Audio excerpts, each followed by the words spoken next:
এই গরিব ছোট মেয়েটার সততা দেখেন।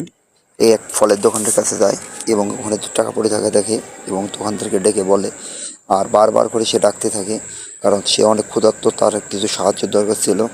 আর দোকানদারটা দেখে না। যখন দোকানদারকে বলে আমাকে কিছু অরেঞ্জ দেন, তখন সে মেয়েটাকে ঘাড় ধাক্কা দিয়ে বের করে দিয়ে মেয়েটা কান্না করতে থাকে এবং কান্না করতে করতে যেতে থাকে।